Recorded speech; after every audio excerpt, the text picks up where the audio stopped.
തിരുവനന്തപുരം ശ്രീചിത്രയിൽ വിവിധ വകുപ്പ് മേധാവികളുമായി ഡയറക്ടർ നാളെ ചർച്ച നടത്തും. ഉപകരണങ്ങളില്ലാത്തതിനാൽ ശസ്ത്രക്രിയകൾ മാറ്റിവെച്ചതോടെയാണ് യോഗം ചേരുന്നത്.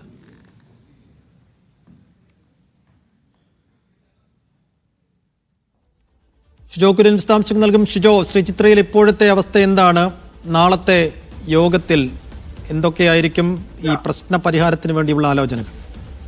സൈഫുദ്ദീൻ, എങ്ങനെ ഈ പ്രശ്നം പരിഹരിക്കുമെന്നുള്ളതിനെ സംബന്ധിച്ചുകൊണ്ട് ഇപ്പോഴും ചോദ്യങ്ങൾ ഉയർന്നു നിൽക്കുകയാണ്. നിലവിൽ ശ്രീചിത്രയിൽ ന്യൂറോ ഇന്റർവെൻഷൻ സർജറികൾ മുടങ്ങുന്ന ഒരു സാഹചര്യം നാളെ മുതൽ ഉണ്ടാകുമെന്നുള്ള കാര്യം നേരത്തെ തന്നെ ശ്രീചിത്ര അധികൃതർ അറിയിച്ചതാണ്. ഈ ഒരു സാഹചര്യം നിലവിൽ പരിഗണിച്ചുകൊണ്ടാണ് നാളെ രാവിലെ 8 മണിക്ക് തന്നെ അടിയന്തരമായിട്ടുള്ള ഒരു യോഗം ഡയറക്ടർ വിളിച്ചു ചേർത്തിരിക്കുന്നത്. കേന്ദ്ര സർക്കാരിൽ നിന്ന് ഇക്കാര്യങ്ങൾ നേരത്തെ തന്നെ ആവശ്യപ്പെട്ടിരുന്നുവെങ്കിലും ഇത് സംബന്ധിച്ചുള്ള മെഷീൻസ് എത്തിക്കുന്നതിലടക്കമുള്ള കാര്യങ്ങളിൽ ഒരു തീരുമാനം ആയിട്ടില്ല. നിലവിൽ 10 ശസ്ത്രക്രിയകൾ ശ്രീചിത്രയിൽ നിന്ന് മാറ്റിവെച്ചിട്ടുണ്ട്. ന്യൂറോ ഇന്റർവെൻഷൻ ശസ്ത്രക്രിയകളാണ് ഈ മെഷീന്റെ തകരാറ് മൂലം അല്ലെങ്കിൽ മെഷീൻ ഇല്ലാത്തത് മൂലം മാറ്റിവെച്ചിരിക്കുന്നത്. അതോടൊപ്പം തന്നെ മറ്റ് ശസ്ത്രക്രിയകൾ മുടക്കമില്ലാതെ നടക്കുമെന്നും പറഞ്ഞിട്ടുണ്ട്. അതേസമയം ഈ ന്യൂറോ ഇന്റർവെൻഷൻ ശസ്ത്രക്രിയയ്ക്ക് വേണ്ട ഉപകരണങ്ങൾ എന്നത്തേക്ക് എത്തിക്കുമെന്നുള്ള കാര്യത്തിനകത്ത് ഇപ്പോഴും അവ്യക്തതയുണ്ട്.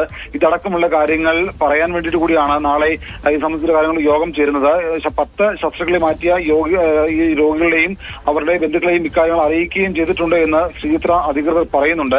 ഏതായാലും ഇക്കാര്യം രോഗികളെ വലിയ തരത്തിൽ ബാധിക്കുമെന്നുള്ള കാര്യം ഉറപ്പാണ്. എന്തായാലും നിലവിലത്തെ സാഹചര്യം പരിഗണിച്ചുകൊണ്ട് എത്രയും പെട്ടെന്ന് ഇതിന്റെ സഹായങ്ങൾ നൽകണമെന്നുള്ളതാണ് ആവശ്യം. കഴിഞ്ഞ ദിവസം എ റഹീം MP അടക്കം കേന്ദ്ര ആരോഗ്യമന്ത്രിക്ക് കത്തയച്ചിരുന്നു.